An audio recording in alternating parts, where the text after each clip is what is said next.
Pregnant होती हैं,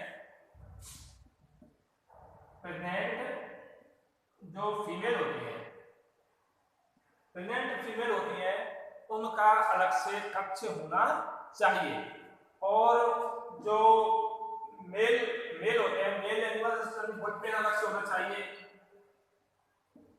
bull pen अलग से होना चाहिए। तो ये सभी जो कक्ष हैं अलग अलग होना चाहिए।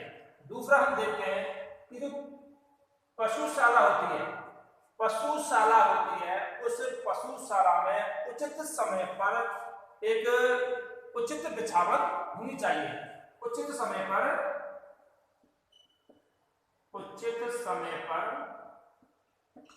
उचित बिछावन। देखो, उचित समय पर उचित जो बिछावन होती है वो बहुत जरूरी होती है। यानी कि हर 10 दिन या 15 दिन या महीने में कम से कम जानवरों के नीचे एक अच्छी मिट्टी या अच्छी बिछावन होना बहुत जरूरी है।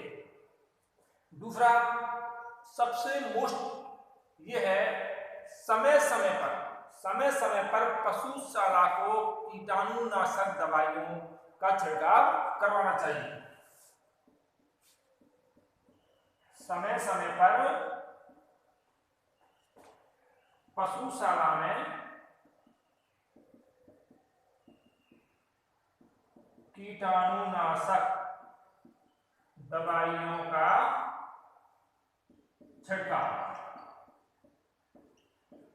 जब कीटाणुनाशक दवाइयों का छिड़काव करेंगे तो जो पशुशाला के अंदर मक्खी, मच्छर, जुएं, चिचड़ या फिर कोई भी बैक्टीरिया, वायरस है वो वहां पर नहीं पनपेंगे। और यदि वहां पर वो नहीं पनपेंगे तो जानवर स्वस्थ रहेंगे, उनका उत्पादन भी बढ़ेगा। दूसरा है, जो बीमार पशु होते हैं उनको स्वस्थ पशुओं से अलग रखना चाहिए। बीमार पशुओं को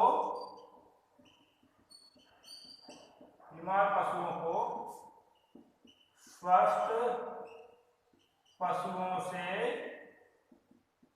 अलग रखना चाहिए।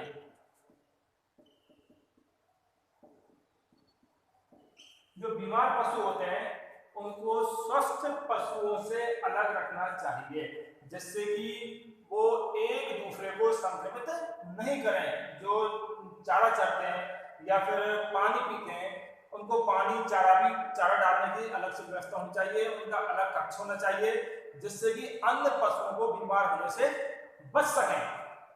दूसरा है, उचित एवं स्वस्थ और पर्याप्त पानी की व्यवस्था होनी चाहिए।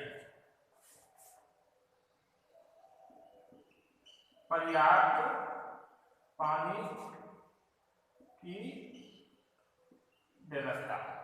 इसमें अपन देखते हैं कि पशुशाला के अंदर पर्याप्त और स्वच्छ पानी की व्यवस्था होनी चाहिए, जिससे कि जानवरों को स्वच्छ पानी मिल सके, समय पर उनको मिलाया जा सके। जो हरा चारा उगाने के लिए जो पानी की व्यवस्था देनी पड़ती है खेतों में, हरा चारा उगाने के लिए, वो भी पूर्ण रूप से वहां पर हो सके और वर्ष भर जानवरों को खिला करके उसका उत्पादन बढ़ाया जा सके। दूसरा बात, स्वच्छ पानी होगा वहां पर तो क्या पशु पी भी सकते हैं। दूसरा, जो बर्तन होते हैं, पशुशाला के जो बर्तन होते हैं उनको भी अच्छी तरीके से साफ किया जा सकता है। पशुशाला को कई बार धोया भी जा सकता है। ठीक है, तो ये जो पानी की व्यवस्था है ये पशुशाला के अंदर बहुत जरूरी होनी चाहिए। तो और जो पशुशाला की जब बनावट करते हैं, पशुशाला का जो बनाते हैं तो उसको ऐसे तरीके से बनाना चाहिए जिससे कि एक साथ कई पशुओं की देखरेख की जा सकती है। जैसे कि वैज्ञानिक तरीके से मैं बताया पहले, वैज्ञानिक तरीके से उचित दिशा या उचित स्थान में होना ये तो है ही है, लेकिन इसमें बताया था तो जैसे पशुशाला की देखरेख एक साथ कई पशुओं को देखरेख की जा सकती है। तो इसके लिए दो तरीके से बनाई जा सकती है, या तो फेस टू फेस या पैर टू पैर। ये दो प्रकार की व्यवस्था होती है। एक तो जानवरों का, जो मैंने पहले भी नोट्स डाल चुका हूं इसके, तो जो फेस टू फेस होता है इससे आमने सामने बिल्कुल, या फिर टेल टू टेल, उनके जो सिर होते हैं वो विपरीत दिशा में और पूंछ समानांतर दिशा में होती है। और पशुशाला की जो दीवारें होती हैं या पशुशाला की दीवारें होती हैं वो बिल्कुल एकदम चिकनी होनी चाहिए, जिससे कि उस पर कोई किसी प्रकार की गंदगी नहीं जमे। दूसरा बात, जो पशुओं के खड़ा रहने का स्थान होता है उसको बोलते हैं पाव्ड एरिया। तो पाव्ड एरिया एकदम प्लेन एवं चिकना नहीं होना चाहिए, वो खुरदरा होना चाहिए, जिससे कि उस पर फिसलन पैदा नहीं हो और पशु उससे फिसलकर चोटग्रस्त नहीं हो। तो उक्त बातों को यदि पशुपालक अपनाता है, इन सभी बातों को निराकरण निवारण की सभी बातों को अपनाता है या जो समस्या है